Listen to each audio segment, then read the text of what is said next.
അപ്പോസ്തലനായ പൗലോസിന്റെ രണ്ടാമത്തെ മിഷണറി യാത്ര കാണുവാൻ കഴിയും.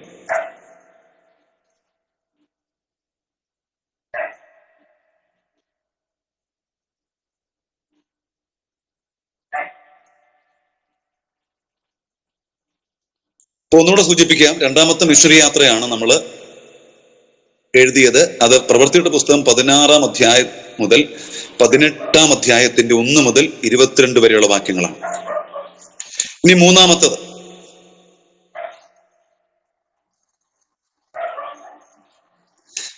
തൃതീയ പ്രേക്ഷിത ദൗത്യം അല്ലെങ്കിൽ മൂന്നാമത്തെ മിഷണറി യാത്ര.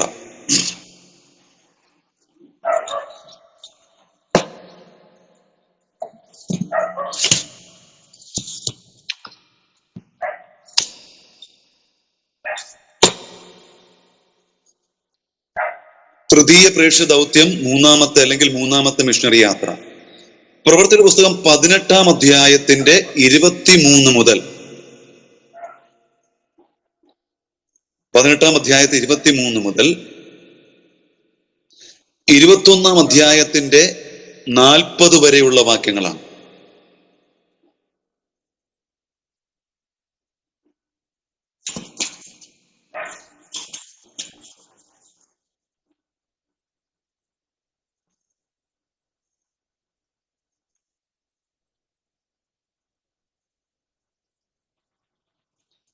പ്രവൃത്തി പുസ്തകം 18-ാം അധ്യായം 23 മുതൽ 21-ാം അധ്യായത്തിന്റെ 1 മുതൽ 40 വരെയുള്ള വാക്യങ്ങളാണ് മൂന്നാമത്തെ മിഷണറി യാത്ര സൂചിപ്പിച്ചിരിക്കുന്ന ഭാഗങ്ങൾ. അടുത്തത് 4-ാമത്തെ ഭാഗമാണ് പൗലോസിന്റെ അറസ്റ്റും വിചാരണയും. പൗലോസിന്റെ അറസ്റ്റും വിചാരണയും അത് പ്രവൃത്തിയുടെ പുസ്തകം 21-ാം അധ്യായത്തിന്റെ 40 മുതൽ 26-ാം അധ്യായത്തിന്റെ 32 വരെയുള്ള വാക്യങ്ങളാണ് വിശദീകരണം കൊടുത്തിരിക്കുന്നത്.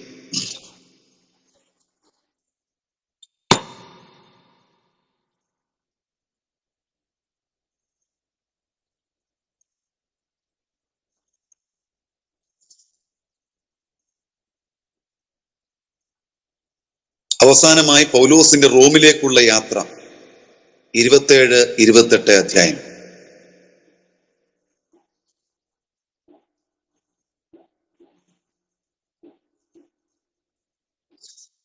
അപ്പൊ ഇത്രയും കാര്യം ഷോർട്ട് നോട്ടായിട്ടും എഴുതിയെന്ന് വിചാരിക്കുന്നു.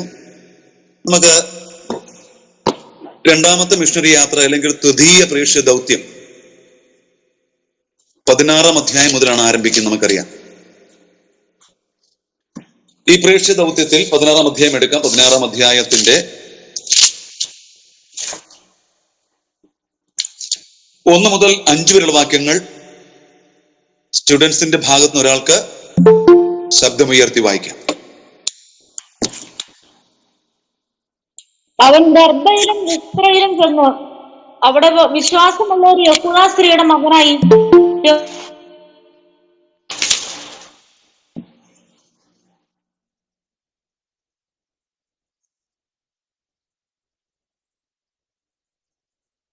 വേറൊരാൾ വായിക്കോ? ഒരാൾ വായിച്ചോട്ടെ. അവൻ ദർബയിലും ലുസ്ത്രയിലും ചെന്നു അവിടെ വിശ്വാസമുള്ള ഒരു യഹൂദ സ്ത്രീയുടെ മകനായി തിമോത്തിയോസ് എന്നു പേരുള്ള ഒരു ശിഷ്യൻ ഉണ്ടായിരുന്നു. അവന്റെ അപ്പൻ യവനനായിരുന്നു. അവൻ ലുസ്ത്രയിലും ഇക്കോനിയിലുമുള്ള സഹോദരന്മാരാൽ നല്ല സാക്ഷ്യം കൊണ്ടവനായിരുന്നു. അവൻ തന്നോടുകൂടെ പോരേണമെന്ന് പൗലോസ് ഇച്ഛിച്ചു. അവന്റെ അപ്പൻ യവനനെന്ന അവിടങ്ങളിലുള്ള യഹൂദന്മാരെല്ലാവരും അറിഞ്ഞിരുന്നതിനാൽ അവനെ വിചാരിച്ച് അവനെ പരിച്ഛേദന കഴിപ്പിച്ചു. പട്ടണം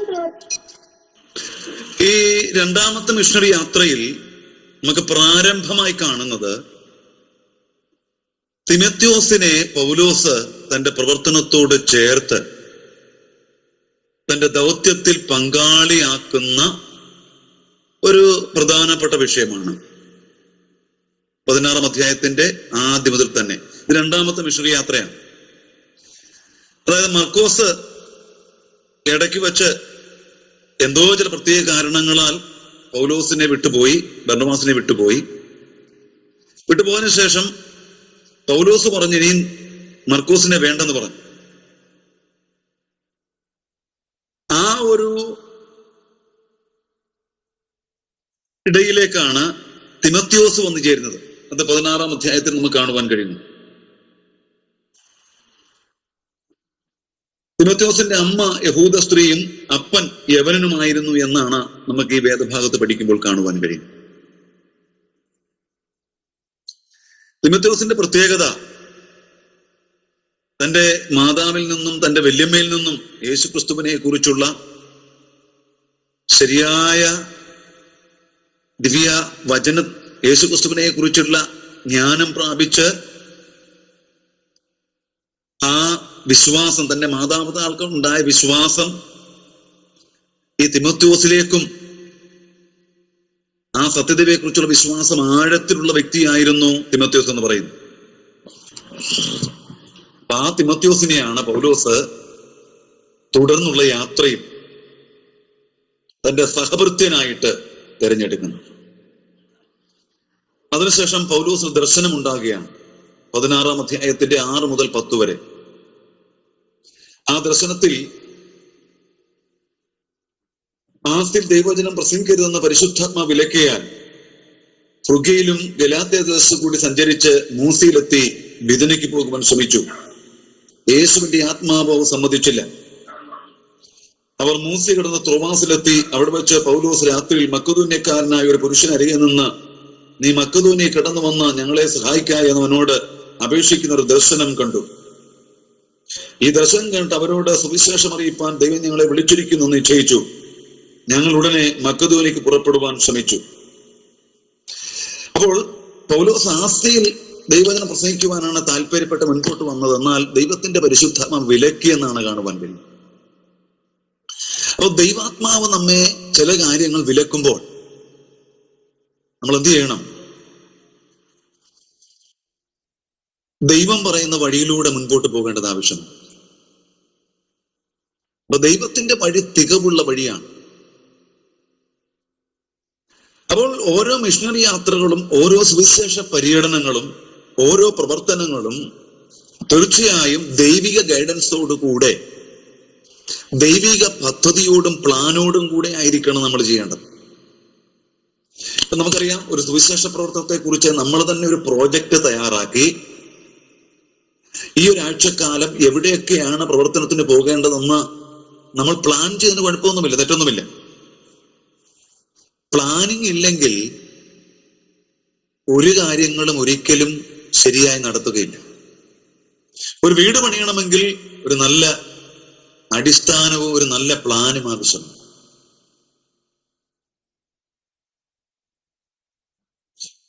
ഒരു ശുശ്രൂഷ നടത്തിയ പ്ലാൻ ആവശ്യമാണ്. അപ്പൊ ഇവിടെ കർത്താവ് പറഞ്ഞത് ലോകത്തിന്റെ അറ്റത്തോളം കടന്നു എന്ന് സുവിശേഷം അറിയിപ്പാനാണ് പറഞ്ഞിരിക്കുന്നത്. അപ്പോൾ പ്ലാൻ തയ്യാറാക്കി വചനത്തിൽ നിന്നുകൊണ്ട് നമുക്ക് ലഭിക്കപ്പെട്ട ആത്മീയ ജ്ഞാനത്തെ ഉൾക്കൊണ്ടുകൊണ്ട് തന്നെ പ്ലാൻ തയ്യാറാക്കി മുമ്പോട്ട് പോകുമ്പോൾ ദൈവം ചെയ്യുന്ന കാര്യം എന്ന് പറഞ്ഞാൽ ആ പ്ലാനിന്റെ എവിടെയെങ്കിലും ദൈവത്തിൻ്റെതായ ചില ആലോചനകൾ, നമ്മളിപ്പോൾ തിരുവനന്തപുരത്ത് പോകുവാൻ ശ്രമിച്ച് നമ്മളിങ്ങനെ പ്രാർത്ഥിച്ചുകൊണ്ടിരിക്കുമ്പോൾ ഇപ്പോൾ തിരുവനന്തപുരത്തിന് പോകേണ്ട ആവശ്യമില്ല, അതുകൊണ്ട് തൃശ്ശൂരിലേക്ക് പോകണമെന്ന് ദൈവാത്മാവ് ഗൈഡ് ചെയ്താൽ എന്ത് ചെയ്യണം? അവിടെ ദൈവത്തിന്റെ ആത്മാവിന്റെ ഗൈഡൻസ് അനുസരിച്ച് വേണം നാം നമ്മുടെ ശുശ്രൂഷ മുൻപോട്ട് കൊണ്ടുപോകും. അപ്പോൾ ആസിയിൽ വചനം പ്രസംഗിക്കരുതെന്ന് പരിശുദ്ധാത്മാവ് വിലക്കുകയാണ്. കാരണം ഇപ്പോൾ ഇവിടെ ആവശ്യമെന്ന് പറയുന്നത് മക്കദോനിയയിലേക്കൊരു വിളി, അല്ലെങ്കിൽ മക്കദോനിയയിൽ ചെന്ന് സുവിശേഷം പറയണമെന്ന് ദൈവത്തിന്റെ ഒരു ഉദ്ദേശം, ദൈവത്തിന്റെ ഒരു ഹിതം അവിടെ വെളിപ്പെടുകയാണ്.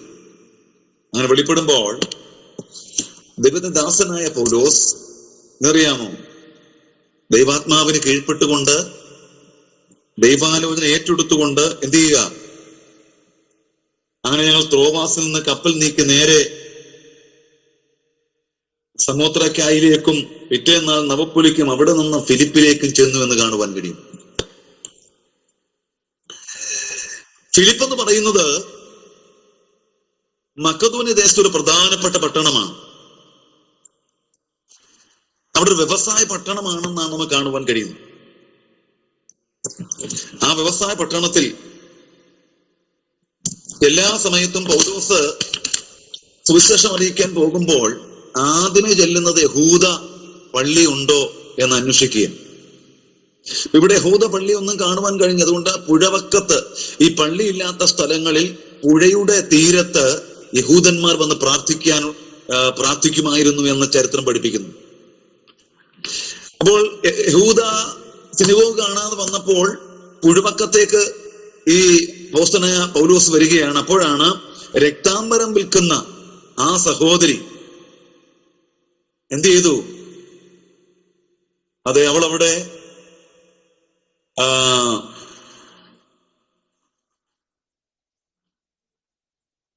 ആ പുഴവക്കത്തുണ്ടായിരുന്നു, രക്താംബരം വിൽക്കുന്ന ഒരു സഹോദരിയായിരുന്നു. അപ്പോൾ ആ കൂടിയിരുന്ന ജനത്തോട് അപ്പോസ്തലനായ പൗലോസ് സുവിശേഷം അറിയിക്കുകയാണ്. അപ്പോൾ ഇവിടെ കൊടുത്തിരിക്കുക, എന്നാൽ ഭക്തിയായ ഒരു സ്ത്രീ കേട്ടുകൊണ്ടിരുന്നു. പൗലോസ് സംസാരിച്ച് ശ്രദ്ധിക്കേണ്ടതിന് കർത്താവുടെ ഹൃദയത്തെ തുറന്നു കാണുവാൻ കഴിയുന്നുണ്ട്. അപ്പൊ ശ്രദ്ധിച്ചുകൊണ്ടിരുന്നപ്പോൾ കർത്താവുടെ ഹൃദയത്തെ തുറന്നു എന്ന്. നമ്മൾക്കാർക്കും ഒരു മനുഷ്യന്റെ ഹൃദയത്തെ തുറക്കുവാൻ കഴിയത്തില്ല. പക്ഷേ നമുക്ക് ദൈവത്തിന്റെ വചനം അവരോട് പ്രസംഗിക്കാൻ കഴിയും. തുറക്കുന്നത് ദൈവമാണെന്ന കാര്യം മറന്നുപോകും. ദൈവം പുതിയ വാതിലുകളെ തുറക്കും. ബന്ധനങ്ങളെ അഴിച്ച് അതേ അനുഗ്രഹത്തിന് വഴി നമുക്ക് വേണ്ടി തുറക്കും. നമ്മുടെ കുഞ്ഞുങ്ങൾക്ക് വേണ്ടി നല്ല വിദ്യാഭ്യാസത്തിന്റെ വഴികൾ നമുക്ക് വേണ്ടി കർത്താവ് തുറക്കും. ശുശ്രൂഷയുടെ വാതിൽ തുറക്കും. സ്വർഗീയ വാതിൽ തുറക്കും. യാക്കോബ് ലൂസ് എന്ന പട്ടണത്തിൽ എത്തിയവൻ ഭയപ്പെട്ടു നിൽക്കുമ്പോൾ അന്ന് രാത്രിയോട് സ്വപ്നം കാണുകയാണ്. ഭൂമിയിൽ നിന്നും സ്വർഗത്തോളം, അല്ലെങ്കിൽ സ്വർഗത്തു നിന്നും ഭൂമിയിലും എത്തുന്ന ഒരു വലിയ ഗോവേണിയിലൂടെ ദൂതന്മാർ ഇറങ്ങുകയും കയറുകയും ചെയ്യുകയാണ്. അപ്പോൾ യാക്കോബ് പറഞ്ഞു, ഇത് ദൈവത്തിന്റെ ഭവനമാണ് എന്ന് പറഞ്ഞുകൊണ്ട് ലൂസ് എന്ന ആ പട്ടണത്തിന് ബഥേൽ എന്ന് പേരിടുകയാണ്. ഞാൻ പറഞ്ഞു വന്നത്, ദൈവം വഴികളെ തുറക്കുവാൻ സർവശക്തനായ ദൈവമാണ്. ഇവിടെ അവിടെ ഹൃദയത്തെ തുറന്നെന്നാണ് കൊടുത്തിരിക്കുന്നത്. യേശു ശിഷ്യന്മാരുടെ ഹൃദയത്തെ തുറന്നെന്ന് കാണുവാൻ കഴിയുന്നറിയാമോ? അവർ വാഴ്ത്തപ്പെട്ട കർത്താവായ യേശു ക്രിസ്തുവിന്റെ മരണശേഷം ചിതറിപ്പോയി എന്ന് കാണുവാൻ കഴിയുന്നുണ്ട്. അപ്പൊ തിരുവെഴുത്തുകളെ മനസ്സിലാക്കേണ്ടതിന്, ദൈവപുത്രനായ യേശു മരിക്കുകയും 3-ാം നാൾ ഉയർത്തെഴുന്നേൽക്കുകയും ചെയ്യണമെന്നുള്ള തിരുവെഴുത്തുകൾ ഗ്രഹിക്കാൻ കഴിയാഞ്ഞതിനാൽ അത് മനസ്സിലാക്കേണ്ടതിന് വേണ്ടി അവരുടെ ഹൃദയത്തെ തുറന്നെന്ന് കാണുവാൻ കഴിയും. അപ്പോൾ രണ്ടാമത്തെ മിഷണറി യാത്രയുടെ പ്രധാനപ്പെട്ട പ്രത്യേകത എന്ന് പറയുന്നത്, തിമോത്തിയോസിനെ തിരഞ്ഞെടുക്കുന്നു, പൗലോസിന് ദർശനമുണ്ടാകുന്നു, പൗലോസ് ഫിലിപ്പിയിൽ സുവിശേഷം അറിയിക്കുന്നു, ഒന്നാമത്തെ ഫലമാകുന്ന രക്താംബരം വിൽക്കുന്ന ലുദിയ എന്ന പെൺകുട്ടി രക്ഷിക്കപ്പെടുന്നു. അതിനുശേഷം ഭൂതാത്മാവ് ബാധിച്ച ഒരു വെളിച്ചപ്പാടത്തി പെൺകുട്ടിക്ക് വിടുതൽ ലഭിക്കുന്നു. അതോടുകൂടെ പൗലോസും ശീലാസ് ജയിലിൽ അടയ്ക്കപ്പെടുന്നു. അവർ പ്രാർത്ഥിക്കുന്നു. പ്രാർത്ഥിച്ചവർ ആരാധിച്ചപ്പോൾ ആ കാരാഗൃഹ അടിസ്ഥാനങ്ങൾ കുലുങ്ങി എല്ലാ കള്ളന്മാരുടെ കയ്യിൽ നിന്നുള്ള ചെങ്ങല അഴിഞ്ഞു വീണു. ഒരു വലിയ ദൈവപ്രവൃത്തി വെളിപ്പെടുകയാണ് അവിടെ ചെയ്യുന്നത്. അങ്ങനെ ആ ജയിലറും തന്റെ കുടുംബവും യേശു രക്ഷകനായി സ്വീകരിച്ച് അവിടെ സഭയുടെ സ്ഥാപനം നടത്തുന്നു കാണുവാൻ കഴിയും. അപ്പോൾ രണ്ടാമത്തെ പ്രേക്ഷിത ദൗത്യത്തിൽ പ്രധാനമായും ഫിലിപ്പിയ സഭയാണ് സ്ഥാപിക്കപ്പെടുന്നത്.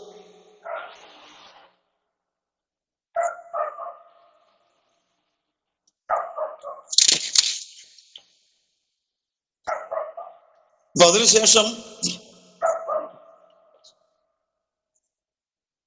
പൗലോസിനെ ശീലാസിനെ ജയിലിൽ അടയ്ക്കുകയാണ്. അവർ വിടുതൽ പ്രാപിക്കുന്നു. അവരെ ഈ ഭവനത്തിൽ, അതായത് ഈ ജയിലറുടെ ഭവനത്തിൽ ഉൾക്കൊള്ളുന്നു. അവര് ഭവനം ഒന്നടങ്കം ദൈവത്തിൽ ആനന്ദിക്കുന്നു. അവർ രക്ഷിക്കപ്പെട്ട് അവർ സ്നാനപ്പെട്ട് ദൈവസഭയോട് ചേരുന്നു എന്ന് കാണുവാൻ കഴിയുന്നു. അത് രണ്ടാമത്തെ മിഷണറി യാത്രയാണ്. മൂന്നാമത്തെ മിഷണറി യാത്ര എന്ന് പറയുമ്പോൾ 18-ാം അധ്യായം 23 മുതൽ 21-ാം അധ്യായം 40 വരെയുള്ള വാക്യങ്ങളിലാണ് കാണുവാൻ കഴിയുന്നത്. അപ്പോൾ രണ്ടാമത്തെ മിഷണറി യാത്രയിൽ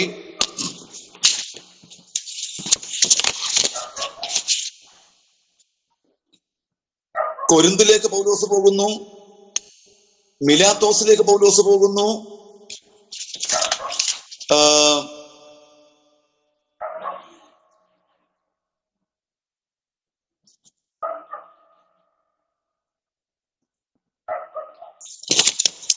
അതായത് മൂന്നാമത്തെ മിഷണറി യാത്രയാണ് പറയുന്നത്.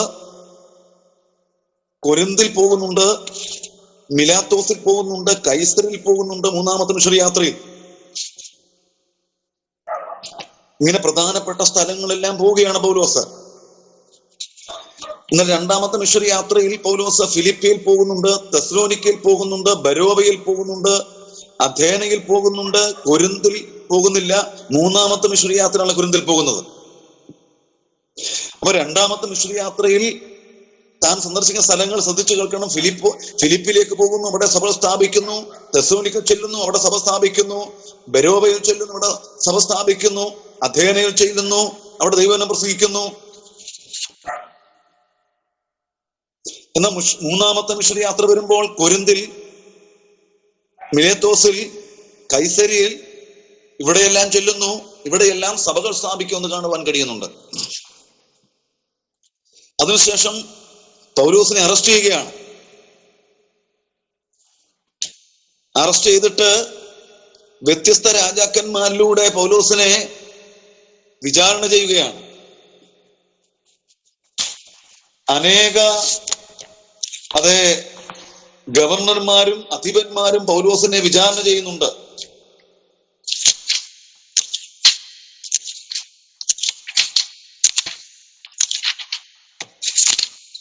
ഒന്ന് രണ്ട് പേരുകൾ ഇവിടെ ഞാൻ പറയട്ടെ, ശ്രദ്ധിച്ചു കേൾക്കുക.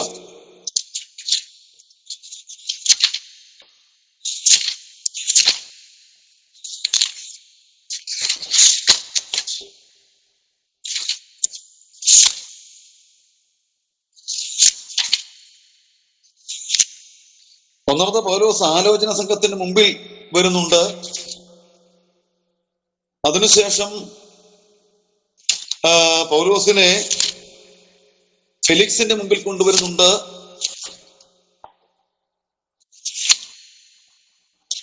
അവനെ ചോദ്യം ചെയ്യുന്നുണ്ട്. ഫെസ്തോദിന്റെ മുമ്പാകെ, ആ ഭരണാധികാരിയുടെ മുമ്പാകെ പൗലോസിനെ വരുന്നുണ്ട്. അഗ്രിപ്പാവിന്റെ മുമ്പാകെ പൗലോസിനെ കൊണ്ടുവരുന്നുണ്ട്. അവസാനം അപ്പോസ്തലനായ പൗലോസ് കൈസർക്ക് അഭയം ചൊല്ലുകയാണ്. പൗലോസ് റോമിലേക്ക് യാത്രയാകുകയാണ്. ഇപ്പം ഈ റോമിലേക്ക് യാത്രയാകുന്ന ആ വിഷയങ്ങളെ കുറിച്ചൊക്കെ നമുക്ക് നല്ലോണം അറിയാവുന്നതാണ്. അപ്പോൾ ഈ 2-3 പ്രേക്ഷിത ദൗത്യത്തെക്കുറിച്ചും പൗലോസിന്റെ അറസ്റ്റും വിചാരണയും പൗലോസിന്റെ റോമിലേക്കുള്ള യാത്രയിലെ പ്രധാനപ്പെട്ട സ്ഥലങ്ങൾ നിങ്ങൾ അടയാളപ്പെടുത്തുകയും അവിടെ എന്തൊക്കെയാണ് നടന്നത് എന്ന് നിങ്ങൾ ചിന്തിക്കുകയും ചെയ്യേണ്ടത് ആവശ്യമാണ് എന്ന കാര്യം ഞാൻ നിങ്ങളെ ഓർപ്പിക്കുന്നു. അപ്പോൾ ഈ പൗലോസിന്റെ മിഷണറി യാത്രയിൽ ശ്രദ്ധിച്ചു കേൾക്കുക, ചില പ്രത്യേകതകളുണ്ട്. ആ പ്രത്യേകത പറഞ്ഞ് ഇന്നത്തെ രാത്രിയിലെ ക്ലാസ് അവസാനിപ്പിക്കാൻ ആഗ്രഹിക്കുക. താൻ 3 പ്രത്യേക മിഷണറി യാത്രയും റോമിലേക്കുള്ള അവസാനത്തെ ഒരു യാത്ര നടത്തിയിട്ടുള്ളത്. ശ്രദ്ധിച്ചോണെന്ന് അറിയത്തില്ല. പൗലോസ് പ്രവർത്തനം നടത്തിയത് മുഴുവനും പട്ടണങ്ങളിലായിരുന്നു, തുറമുഖ പട്ടണങ്ങളിലൊക്കെ ആയിരുന്നു. ഒന്ന് വായിച്ചാട്ടെ, പ്രവൃത്തി പുസ്തകം 13-ാം അധ്യായം 4, 5, 14 വാക്യം കൂടെ ഒരാൾക്ക് വായിക്കാം. പ്രവൃത്തി 13-ന്റെ 4, 5, 14. പരിശുദ്ധാത്മാവ് അവരെ പറഞ്ഞയച്ചിട്ട് അവർ സെലൂക്കിയയിലേക്ക് ചെന്നു. അവിടെ നിന്ന് കപ്പൽ കയറി കുപ്രോസ് ദ്വീപിലേക്ക് പോയി സലമീസിൽ ചെന്ന് യഹൂദന്മാരുടെ പള്ളിയിൽ ദൈവവചനം അറിയിച്ചു. അവർക്ക് കൃത്യനായിട്ടുണ്ടായിരുന്നു. അവരോ പെർസയിൽ നിന്ന് പുറപ്പെട്ടു പിസിദ്യാ ദേശത്തിലെ അന്ത്യോക്യയിലെത്തി സബത്ത് നാളിൽ പള്ളിയിൽ ചെന്ന് ഇരുന്നു. മതി. ഇനി 14-ാം അധ്യായം 1-2 വാക്യം. 14-1-2. ഇക്കോന്യയിൽ അവർ ഒരുമിച്ച് യഹൂദന്മാരുടെ പള്ളിയിൽ ചെന്ന് യഹൂദന്മാരിലും യവനന്മാരിലും വലിയൊരു പുരുഷാരം വിശ്വസിപ്പാൻ തക്കവണ്ണം സംസാരിച്ചു. വിശ്വസിക്കാത്ത യഹൂദന്മാരോ ജാതികളുടെ മനസ്സ് സഹോദരന്മാരുടെ നേരെ ഇളക്കി വഷളാക്കി. 14-8. ലുസ്ത്രയിൽ അമ്മയുടെ ഗർഭം മുതൽ മുടന്തനായി ഒരിക്കലും നടന്നിട്ടില്ലാതെയും കാലിന് ശക്തിയില്ലാതെയുമുള്ള ഒരു പുരുഷൻ ഇരുന്നിരുന്നു. മതി. 17-1 പ്രവൃത്തി പുസ്തകം 17-1 വായിച്ചാട്ടെ.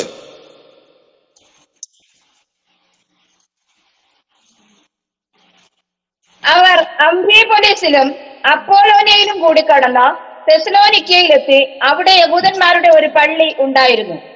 17-16 വായിച്ച. 17-16.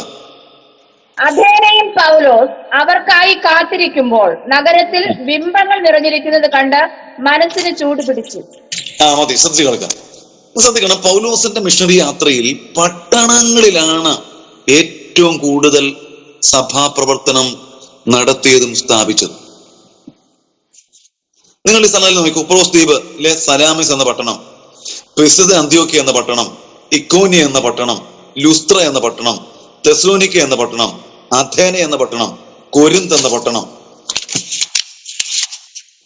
ബെരോവെ എന്ന പട്ടണം, മിലേത്തോസ് എന്ന പട്ടണം, കൈസരി എന്ന പട്ടണം. എവിടെയാ? പട്ടണങ്ങളിൽ. എന്തുകൊണ്ട് ഈ പട്ടണങ്ങളിൽ പൗലോസ് ശ്രദ്ധ ആകർഷിക്കാനുള്ള കാരണം?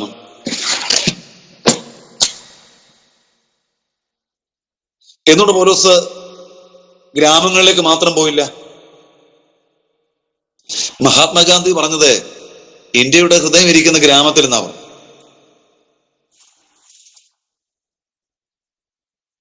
അപ്പോഴെന്തുകൊണ്ട് പട്ടണങ്ങളെ കേന്ദ്രീകരിച്ചു? എന്താ കാരണം എന്ന് പറയും?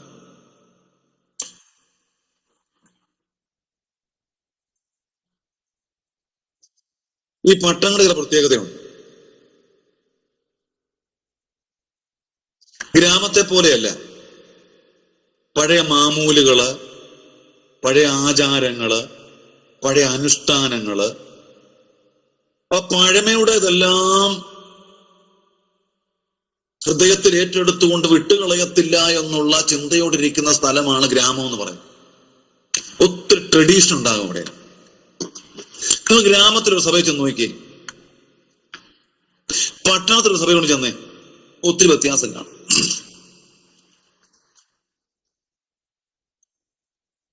കാരണം പട്ടണത്തിലെ സഭയുടെ പ്രത്യേകത, പട്ടണത്തിൽ താമസിക്കുന്നവർക്ക് എപ്പോഴും ബിസിയാ. അവരെ ആവശ്യമില്ല ഒന്നും പറഞ്ഞിരിക്കത്തില്ല. ഗ്രാമത്തിലെ പട്ടണത്തിൽ സഭയിൽ ചെല്ലുമ്പോൾ വ്യത്യാസമുണ്ട് എപ്പോഴും. ഇവിടെ കർത്താവ് എന്തുകൊണ്ട് പട്ടണങ്ങളിലേക്ക്, തുറമുഖ പട്ടണങ്ങളിലേക്ക് പ്രവർത്തനം നടത്താൻ പോയതിന്റെ കാരണം, ഒന്നാമത്തെ കാരണം എന്ന് പറയുന്നത് പുതിയ ആശയങ്ങൾ സ്വീകരിക്കാനുള്ള സംസ്കാരവും അറിവും എല്ലാം വർദ്ധിക്കുന്നത്, എല്ലാം ഉടലെടുക്കുന്നത്, ആ കാര്യങ്ങളെ സ്വീകരിക്കുവാനുള്ള പ്രാപ്തി ഉണ്ടാകുന്നത് ഗ്രാമങ്ങൾ വസിക്കുന്നതിനേക്കാൾ കൂടുതൽ പട്ടണത്തിൽ താമസിക്കുന്നവർ.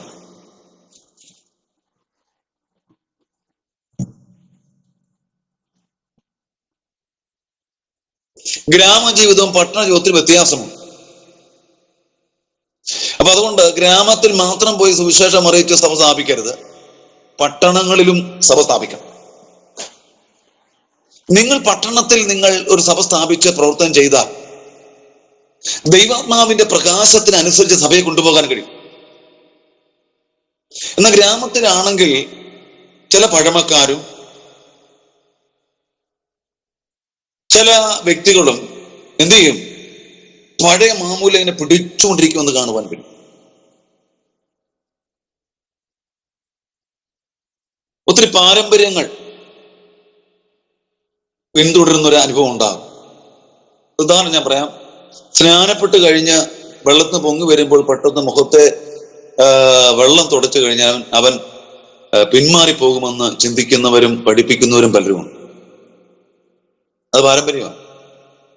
മുഖത്ത് വെള്ളം വീണാൽ, ആരുടെ മുഖത്ത് വെള്ളം വീണാൽ അവരെന്ത് ചെയ്യും? മുഖത്തെ വെള്ളം എന്ത് ചെയ്യും? കൈകൊണ്ട് കഴുകിക്കളും. അത് മനുഷ്യൻ ചെയ്യുന്ന ഒരു പ്രതിപ്രവർത്തനം. അപ്പൊ എന്ന് പറഞ്ഞതുപോലെ ഗ്രാമങ്ങളിലത് പഴയ കാര്യങ്ങൾ അവരിങ്ങനെ പിടിച്ചുകൊണ്ടിരിക്കുക. എന്നാൽ പുതിയ അറിവിലേക്കും പുതിയ ആശയങ്ങളിലേക്കും പോകുവാൻ വളരെ പ്രയാസമാണ് ഗ്രാമത്തിലുള്ളവർ. അതുകൊണ്ട് തന്നെ നിങ്ങൾ നോക്കൂ, ഈ പട്ടണങ്ങളിൽ ആ സുവിശേഷം അറിയിച്ചത് പൗലോസ്. ആ പട്ടണങ്ങളിലെ വ്യത്യസ്തമായ സംസ്കാരം, ആ പട്ടണങ്ങളിൽ യഹൂദന്മാര് താമസിക്കുന്നുണ്ടായിരുന്നു, യവനന്മാരുണ്ടായിരുന്നു, ഇപ്പം ഈജിപ്തുകാരുണ്ടായിരിക്കാം. സമ്മിശ്രമായ ഒരു ജനതയുടെ നടുവിൽ, വ്യത്യസ്തമായ സംസ്കാരമുള്ളവരുടെ നടുവിൽ, അറിവുള്ളവരുടെ നടുവിൽ, വിദ്യാസമ്പന്നരായവരുടെ നടുവിൽ, ജ്ഞാനമുള്ളവരുടെ നടുവിൽ. ഈ പട്ടണങ്ങളിലായിരുന്നു പണ്ടത്തെ യൂണിവേഴ്സിറ്റികളും അതേ വിദ്യാഭ്യാസ സ്ഥാപനങ്ങളൊക്കെ നിലനിന്നത് പട്ടണങ്ങളിലായിരുന്നു.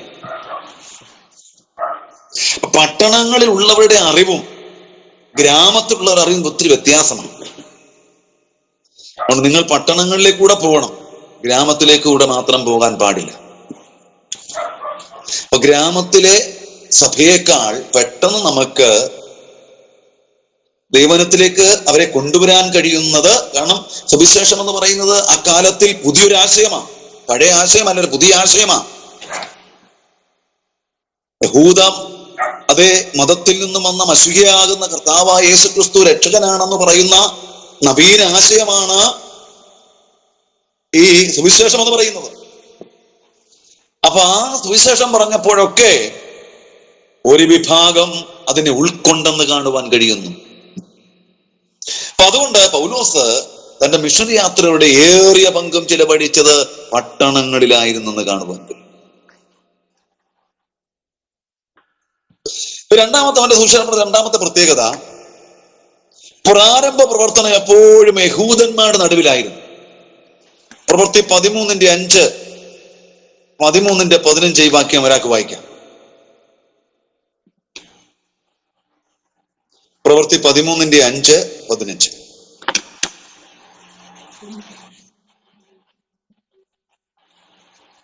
അവിടെ നിന്ന് കപ്പൽ കയറി കുപ്രോസ് ദ്വീപിലേക്ക് പോയി സാലാമീസിൽ ചെന്ന് യഹൂദന്മാരുടെ പള്ളിയിൽ ദൈവവചനം അറിയിച്ചു. യോഹന്നാൻ അവർക്ക് ഭൃത്യനായിട്ട് ഉണ്ടായിരുന്നു. ന്യായപ്രമാണവും പ്രവാചകങ്ങളും വായിച്ചു തീർന്നപ്പോൾ പള്ളിപ്രമാണികൾ അവരുടെ അടുക്കൽ ആളയച്ചു, സഹോദരന്മാരെ, നിങ്ങൾക്ക് ജനത്തോട് പ്രബോധനം വല്ലതുമുണ്ടെങ്കിൽ പറവിൻ എന്ന് പറയിച്ചു. 14-1 വാക്യം വായിക്കാം. ഇക്കോന്യയിൽ അവർ ഒരുമിച്ച് യഹൂദന്മാരുടെ പള്ളിയിൽ ചെന്ന് യഹൂദന്മാരിലും യവനന്മാരിലും വലിയൊരു പുരുഷാരം വിശ്വസിക്കാൻ തക്കവണ്ണം സംസാരിച്ചു. കണ്ടോ, അപ്പൊ നോക്കിയ പ്രാരംഭ പ്രവർത്തനമെല്ലാം നടത്തിയത് യഹൂദന്മാരുടെ നടുവിലും സിനഗോഗിലുമായിരുന്നു. കാരണം യേശുവിനെ കുറിച്ച് അവർക്കറിയാം, മശിഹയെ കുറിച്ച് അവർക്കറിയാം. അപ്പോൾ പെട്ടെന്ന് ഉൾക്കൊള്ളുവാൻ കഴിയുന്ന ആ സമൂഹത്തിലേക്ക്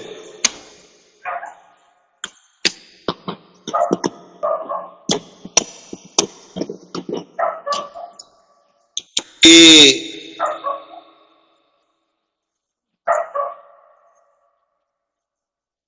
പുതിയ നിയമ ആ വാഴ്ത്തപ്പെട്ട കർത്താവായ യേശു ക്രിസ്തുവിന് ലോകത്തിലേക്ക് കടന്നു വരുവാൻ തക്കവണ്ണം കാലസമ്പൂർണത വന്നപ്പോൾ ദൈവം ലോകത്തെ വ്യത്യസ്തമായ നിലവാരത്തിൽ ഫോം ചെയ്തു എന്ന് ചരിത്രങ്ങൾ പഠിപ്പിക്കുന്നു. ഒന്നാമത്തത്, ദൈവത്തിൽ വിശ്വസിക്കുന്ന അല്ല ദൈവിക വിശ്വാസത്തിലേക്ക് കടന്നു വരുന്ന അനേക ആശയങ്ങളുടെ വലിയൊരു കുത്തൊഴുക്കുണ്ടായെന്ന് ചരിത്രങ്ങൾ പഠിപ്പിക്കുന്നു. അതായത് ദൈവത്തിൽ വിശ്വസിക്കത്തക്കവണ്ണം അനേകർ ദൈവവിശ്വാസികളായി തീർന്നു, മതഭക്തരായി തീർന്നു എന്ന് കാണുവാൻ കഴിയും. അപ്പൊ ദൈവവിശ്വാസിയുള്ള ഒരു വ്യക്തിയോട്, അല്ലെങ്കിൽ ദൈവമുണ്ടെന്ന് ഹൃദയം കൊണ്ട് വിശ്വസിക്കുന്ന വ്യക്തിയുടെ അടുക്കൽ ചെന്ന് സുവിശേഷം പറയുക എന്ന് പറയുമ്പോൾ നമുക്ക് ഒരു പടി കൂടി അഡ്വാൻസ് കിട്ടുകയാണ്. അപ്പൊ ദൈവമായിട്ട് ഒരു അറിവുമില്ലാത്ത വ്യക്തിയോട് സുവിശേഷം പറയുന്നതും ഏതെങ്കിലും ഒരു ദൈവത്തിൽ വിശ്വസിക്കുന്ന വ്യക്തിയോട് സുവിശേഷം പറയുന്നതും രണ്ടാം. അപ്പോ ദൈവത്തിൽ വിശ്വസിക്കുന്ന ഒരു വ്യക്തിക്ക് ആ അറിവുണ്ട്, ജീവനുള്ള ദൈവം ഉണ്ടെന്നുള്ള അറിവുണ്ട്. ഇനി ഏതാണ് ആ സത്യദൈവം എന്ന് പറഞ്ഞു കൊടുത്താൽ മാത്രം മതി. കണ്ടോ? അപ്പൊ അതുകൊണ്ട് യഹൂദന്മാരുടെ പ്രമാണത്തിൽ മശിഹ വരുമെന്ന് പറഞ്ഞിരിക്കൊണ്ട് അവർക്കറിയാം മശിഹ എന്ന ദൈവത്തിനെ കുറിച്ച്. അപ്പൊ അതുകൊണ്ട് യെരൂശലേമിലും യഹൂദിലും ശമര്യൻ ലോകത്തിന് അറ്റത്തോളം എന്ന് പറയുമ്പോൾ ഒന്നാമത് യഹൂദന്മാരോടാണ് സുവിശേഷം അറിയിക്കുവാൻ ദൈവം കൽപ്പിച്ചത്. ആണോ? അപ്പോൾ പൗലോസിന്റെ പ്രവർത്തന രണ്ടാമത്തെ പ്രത്യേകത, യഹൂദന്മാരുടെ നടുവിലാണ് ആദ്യമേ സുവിശേഷം അറിയിച്ചത്. അവർ ഉൾക്കൊള്ളാതെ വരുമ്പോൾ കാലിലെ പൊടി തട്ടിക്കളഞ്ഞിട്ട് കർത്താവ് പറഞ്ഞതുപോലെ നിങ്ങളെ ന്യായം വിധിക്കട്ടെ എന്ന് പറഞ്ഞുകൊണ്ട് അടുത്ത ഭാഗത്തേക്ക് അവൻ പോവുകയാണ്.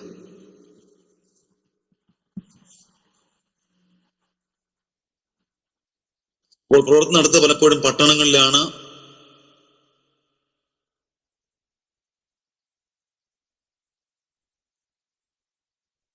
ആദ്യം അവർ പോകുമ്പോൾ യഹൂദ പള്ളികളിലും യഹൂദന്മാരുടെ നടുവിലുമാണ് സുവിശേഷം പറയുന്നത്. അപ്പോൾ അവിടുത്തെ മൂപ്പൻ ഇനി ആർക്കെങ്കിലും പ്രബോധനം പറയാനുണ്ടോ എന്ന് സിനഗോഗിൽ ചോദിക്കുമ്പോൾ ആ ചോദിച്ച സമയത്ത് പൗലോസും തന്റെ കൂടെ പ്രവർത്തനം ചെന്ന് യേശുക്രിസ്തുവിന്റെ സുവിശേഷം തിരുവെഴുത്തിലൂടെ വ്യക്തമായി അറിയിച്ചു എന്നാണ് കാണുവാൻ കഴിയുന്നത്.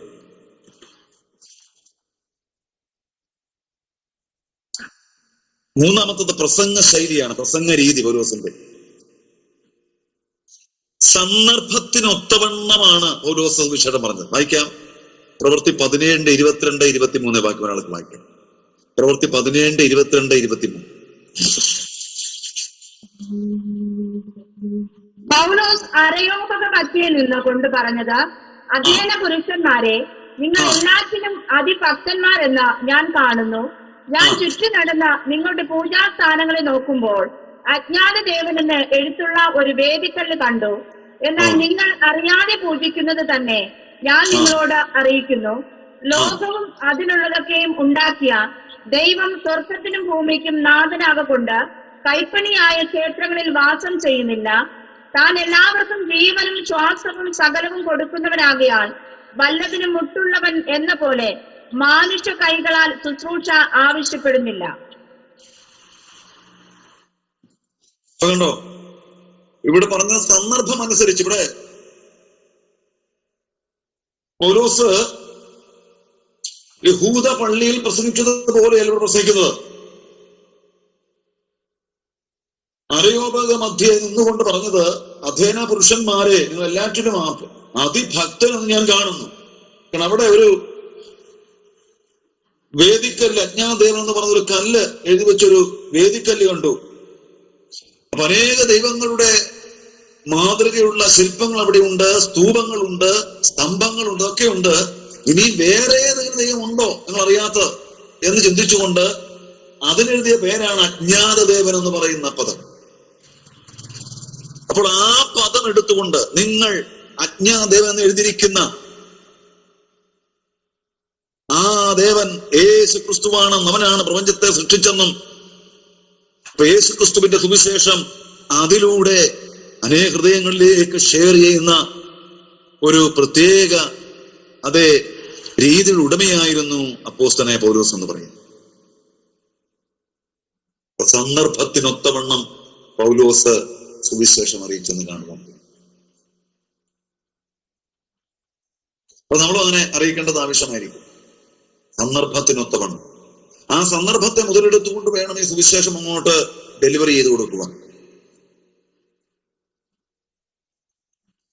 അടുത്ത 17 2 വാക്യം വായിക്കും.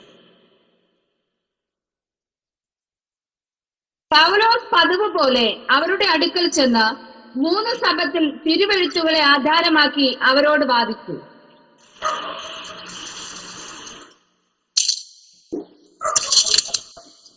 അപ്പൊ 18:2 പൗലോസ് പതിവ് പോലെ അടുക്കൽ ചെന്ന് മൂന്ന് ശബ്ദത്തിൽ തിരുവെഴുത്തുകളെ ആധാരമാക്കി അവരോട് വാദിച്ചു. കണ്ടോ? അപ്പൊ ഒന്ന്, സന്ദർഭത്തിനൊത്തവണ്ണമാണ് അവർ പ്രസംഗിച്ചത്. ആ ഓരോ സന്ദർഭത്തിനെ അനുസരിച്ച് സുവിശേഷം പറയുന്നു. 2, തിരുവെഴുത്തുകളെ ആധാരമാക്കി പ്രസംഗിച്ചു. ഈ സന്ദർഭത്തെ അനുസരിച്ച് പ്രസംഗിക്കുമ്പോൾ തന്നെ ആ സന്ദർഭത്തെ കോട്ട് ചെയ്തുകൊണ്ട് തിരുവെഴുത്തിലേക്ക് കയറുകയാണ്. കാരണം ഏത് രീതിയിലും ഈ സന്ദേശം നമ്മുടെ ഹൃദയങ്ങളിൽ എത്തിക്കുക, തെറ്റായ രീതിയിലല്ല, ശരിയായ മാർഗത്തിൽ എത്തിച്ചുകൊണ്ട് യേശുവിന്റെ മക്കളാക്കി തീർക്കുക എന്ന ദൗത്യമാണ് സുവിശേഷീകരണം എന്ന് പറയുന്നത്. അതിന് അപ്പോസ്തലനെ പോലെ സന്ദർഭത്തിനൊത്തവണ്ണം തിരുവെഴുത്തുകൾക്ക് ആധാരമാക്കി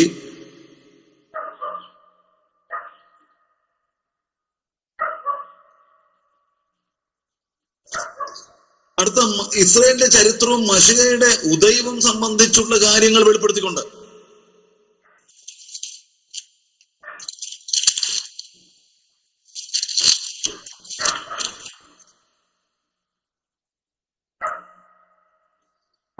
പതിനാറിന്റെ 19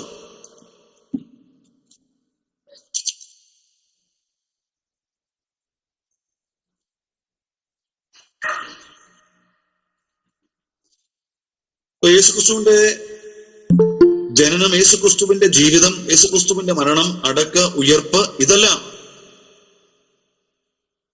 വളരെ വ്യക്തമായി വെളിപ്പെടുത്തിക്കൊണ്ട് മാസങ്ങൾ, വർഷങ്ങൾ താഴ്മയോടും കണ്ണുനീരോടും ഇങ്ങനെ വ്യത്യസ്തമായ രീതിയിലാണ് പൗലോസ് സുവിശേഷം അല്ലെ മിഷണറി യാത്രയിൽ പറയുവാൻ തക്കവണ്ണം സഹായിച്ചതെന്ന് തിരുവെഴുത്ത് നമ്മെ പഠിപ്പിക്കുന്നു. അപ്പൊ നാമും വ്യത്യസ്തമായ രീതിയിൽ വേണം എന്ത് ചെയ്യാൻ? ഉപദേശം ഒരിക്കലും കുറഞ്ഞു പോകാതെ, സത്യം ഒരിക്കലും മാഞ്ഞു പോകാതെ, ലളിതമായ രീതിയിൽ, എല്ലാവർക്കും മനസ്സിലാകത്തക്കവണ്ണം ലളിതമായ രീതിയിൽ നാം മിഷണറി യാത്രയിലൂടെ സുവിശേഷീകരണം നടത്തുമ്പോൾ തീർച്ചയായും ആ പ്രവർത്തനത്തിലൂടെ ആത്മാക്കളെ നേടുവാൻ കഴിയുമെന്ന് തിരുവചനം നമ്മെ പഠിപ്പിക്കും.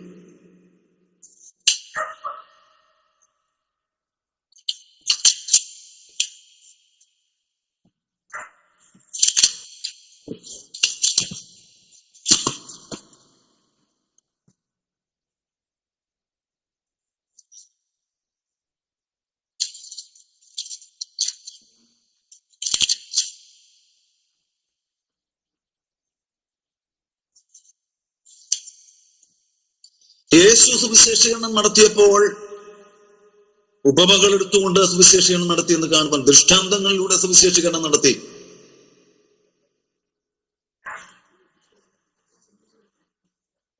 അപ്പോൾ നാം യേശുക്രിസ്തുവിനെ കുറിച്ചുള്ള ആ ദൗത്യത്തിൽ ഏർപ്പെട്ടിരിക്കുമ്പോൾ നമ്മുടെ കേൾവിക്കാർക്ക് ലളിതമായി മനസ്സിലാക്കത്തക്കവണ്ണം ഉദാഹരണ സഹിതം നമുക്ക് സുവിശേഷം പങ്കുവെക്കുവാനായി കഴിയും. അതുകൊണ്ട് പ്രവൃത്തിയുടെ പുസ്തകം അപ്പോസ്തലന്മാർ എങ്ങനെയാണ് തന്റെ ദൗത്യം ചെയ്തതെന്ന ഒരു വ്യക്തമായ ഗൈഡ് ലൈൻ നമുക്ക് നൽകുകയാണ്. പരിശുദ്ധാത്മാവ് നമുക്ക് നൽകുന്ന ഒരു ഗൈഡ് ലൈനാണ് ഈ പുസ്തകം എന്ന് പറയും.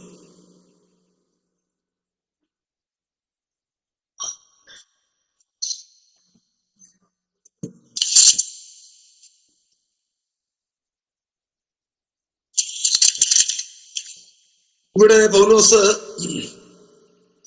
അഥേനയിൽ ചെല്ലുമ്പോൾ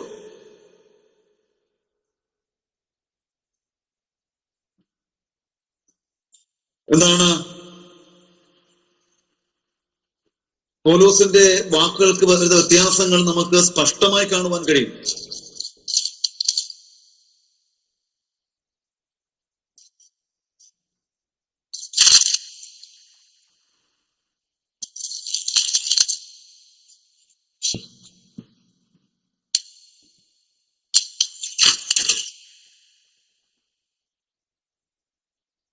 അഥേന എന്ന് പറഞ്ഞ വലിയൊരു വിജ്ഞാന കേന്ദ്രമാണ്. റോമിൽ നിന്ന് യൂണിവേഴ്സിറ്റി പഠനത്തിനായി അഥേനയിൽ വരുന്നവരും അനേകരുണ്ട്.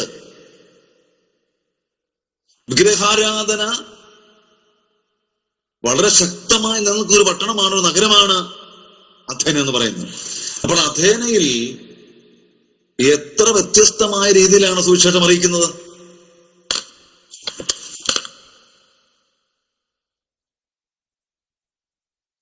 അപ്പോൾ ഒരു ദൈവവേദനെ സംബന്ധിച്ച്, ഒരു ഇടയ ശുശ്രൂഷ ചെയ്യുന്ന അല്ലെങ്കിൽ ഒരു സുവിശേഷീകരണം നടത്തുന്ന ഒരു വ്യക്തിയെ സംബന്ധിച്ച് നമുക്ക് മാർഗനിർദ്ദേശം ലഭിക്കുന്ന ദൈവത്തിന്റെ വചനമാണ്, കർത്താവായ യേശുക്രിസ്തുവാണ്. തീർച്ചയായും യാതൊരു സംശയമില്ല. ആ കർത്താവിന്റെ വചനം എങ്ങനെയാണ് നമ്മളെ ആ വിശുദ്ധ പാതയിലേക്ക് കൊണ്ടുപോകേണ്ടതെന്ന് ഗ്രഹിക്കേണ്ടത് ഏറ്റവും ആവശ്യമായിരിക്കും. അതുകൊണ്ട് ഏത് മനുഷ്യനെയും ക്രിസ്തുവിൽ തികഞ്ഞാക്കാൻ കഴിയുന്ന ദൈവത്തിന്റെ വചനം നാൾത്തോറും നമ്മൾ പഠിച്ച് ക്രിസ്തുവിനും ലോകത്തിനും കൊള്ളാവുന്നവരായി നമ്മെ തീർക്കുവാൻ തക്കവണ്ണം കർത്താവ് ആഗ്രഹിക്കുന്നു. 3 പ്രേക്ഷിതത്തിന്റെ അവസാനം പൗലോസ് യെരൂശലേം വെച്ച് പിടിക്കപ്പെടുകയാണ്. കാരണം പൗലോസ് ഇവിടെ പ്രസംഗിച്ചാലും ന്യായപ്രമാണം വിശ്വാസ മാർഗത്തിന് യോഗ്യമല്ല എന്നുള്ള പ്രസ്താവന വരുമ്പോൾ എന്ത് ചെയ്യും? തീർച്ചയായും ന്യായപ്രമാണ തൽപരരായവർ പൗലോസിനെ വെറുക്കുവാനുള്ള സാധ്യത ഉണ്ടായിരുന്നു.